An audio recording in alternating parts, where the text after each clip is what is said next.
First of all, folk, and most importantly perhaps, they invented the printing press. Now later in the chapter, they're going to talk about the novel. You might have heard from English teachers that the first novel written was Robinson Crusoe, and shortly followed after was Swiss Family Robinson. The fact is, you cannot have novels until you first have the printing press. Without the printing press, nobody's going to write a long story, then turn around and copy that long story or hire other people to copy the long story. Folks, it just can't happen. With a printing press, you can print up more than 1 page a second, even with the old-fashioned crude presses, print up pages fast, and that enables the book to be sold rather cheaply. But more important than just the novel, without the press, ideas don't get around. In the modern world, Thomas Edison, every time he'd get an idea, he'd go to the library and check out every book that had been written on that topic. The Wright brothers had read about the flying glider before they made one themselves, but improved upon it. Marconi had read about someone who'd built a spark gap, and he said, why didn't the man finish it, Joe? Hey, I know why. I can take his spark gap and make a radio out of it, a radio transmitter, and he proceeded to do so. Example after example. Let me tell you something else. I mean, I don't want to reveal any of Lockheed's secrets, and I don't know any real, but if you want to put together an airplane like the F-22, you don't just say, hey, I know old Mike here, he knows how to put airplanes together, let's call him in and he can get help from Bill over here, and the two of them work together. It doesn't work that way. Airplanes are put together by documents, reams and reams of them, loads and loads of them. This department puts together one wing, and that department puts together the other wing. This department over here puts together the tail. This department runs some wires. This department bends tubes. They all do it according to books. And it used to be on every Wednesday we turn in our old blueprints and get new, because there was always some changes being made. And we had to make sure we had the latest blueprints. The old blueprints were expired and obsolete. Sometimes there wouldn't be a change made to your department. You look at the new blueprint, oh, it's the same as the old one. And sometimes there was a fairly major change made. But again, they're put together by documents, blueprints. So what happened if the tabs didn't meet up? Y'all couldn't put it together? I'm so glad you asked, because believe me, it did in fact happen. Then you'd have to get a coordinating supervisor or engineer, you get the engineers together to work on it. Now there was a really bad case one time where on the F-22, the rudder had 3 notches, but on the airplane it only had 2. Oh, a big design flaw, and then they had to rebuild they had to decide, do we keep the rudder or keep the tail? You know, the rudder joins the tail. They decided they had to throw out the rudder and start all over again. I mean, you know, this actually did, in fact, happen more than once. In fact, when I started outsourcing, I can tell you this much. What had happened for many years was this department knew how to make this part, and they made it to fit the next department, but the paperwork was wrong. So, when it came to outsource, they outsourced this part over here and that part over there. When they got them together, they wouldn't fit anymore.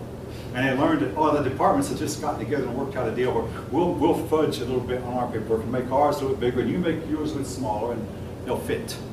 But the outsource, so the engineers had to get together and draw up the document the way we had actually been doing it for years. I mean, hey, I sometimes deviated from the paperwork sometimes. I mean, all of us did. But yeah, things like that happen where one part wouldn't fit another, but again, it's done by paperwork. Without the press, folk, it would be virtually impossible. Now, several of the things they invented, one of them, your book starts off talking about, is steel. Steel is made out of mostly iron, but mixed with other metals or elements. A lot of it magnesium. And the question is, well, how much iron and how much magnesium depends on what kind of type of steel you want. How much other elements depends again on what type of steel you want. Steel is lighter than iron, better than iron. Steel swords are superior to iron swords. Steel armor is better than iron armor. Steel is less prone to rust. And steel can eventually, they found they could use to build bridges, skyscrapers. All that was to come later. But the Chinese invented steel. And oh yes, they found that a black stone, Marco Polo, when he went to China, said this black stone burns better than wood. They were the ones to seemingly invent the process of burning coal, and they may have invented the blast furnace. But they told the world that coal burns better than wood. Cotton, they taught the world how to grow cotton, which improved our clothing. Gunpowder. Now, folk, it goes on.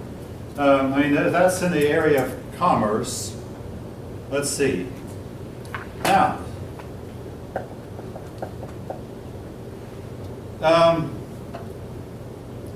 they dug the Grand Canal, which joins the Yellow River to the Yangtze. I believe I mentioned that last time. But, in addition, now, folk, this, you may not realize how important this is, but they also are credited with invented banking and paper money. Now, you might not realize how important this is, folk. Banking establishes credit, I mean implies credit. And most of us in our lifetime, most of you, if you haven't already, will at some point borrow money, whether it be to buy a car or a house. Very, very few people can just go out and buy a car and pay cash for it. Now, there's a few. Or go and buy a home and pay cash for it. Most of the time, when you buy these things, you buy them on credit. The bank pays for the car. Let's say you're buying a car. The bank pays for the car, and you drive away with it, and you make payments to the bank in monthly payments. Most of you probably know a little bit about what I'm talking about, maybe a lot about what I'm talking about. All right, supposing there were no banks. Now, I want to give you a little scenario. Again, pardon the personal experience, but Lockheed. Lockheed would sometimes go 5 or 6 months without selling a plane. Now, suppose you worked at Lockheed and Lockheed boys are known for making a lot of money, but supposing that they had to only pay you when they had the money. Well, you might work 6 months and never draw any money. Then all of a sudden they sold 3 airplanes to Algeria, let's say that. All right. Then they could pay their workers, so they'd line you up and it would take maybe 3 or 4 days to count out all the gold and silver coins, and you'd wind up with your pockets full of gold and silver, and you hope somehow that nobody robbed you on your way home, or because you have 6 months worth of pay all of a sudden all at once. Well, think of the chaos it would cause. During the time you were not being paid, your children would starve, you'd starve, the restaurants would have to close because the money was not coming in. The clothing stores would fold up until the money came in.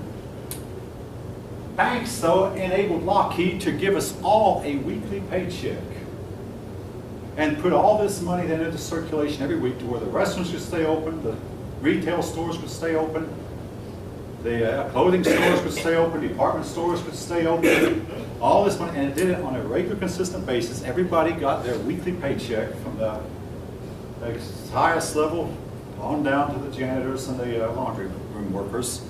Got your weekly paycheck. Again, thanks to banking. Without banks, folk, it is impossible to have a complex economy. And the same thing goes for paper money. Without paper money, it is impossible to have a complex economy.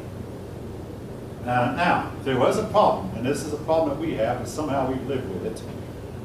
Paper money, and this James Madison, the founder of our Constitution, president 200 years ago, he said, paper money leads to inflation. It does. It did in China, and ultimately it led to them destroying their economy. Now, folk, the point I'm trying to make, I mean, among other things, they invented porcelain. Porcelains are used in electronics as well as, silk, of course. Silk is widespread. Several types of fruits. Oh yeah, rice, they taught the world. Rice became their main crop during the time, I believe, of the Tang Dynasty. I believe that's what your book says.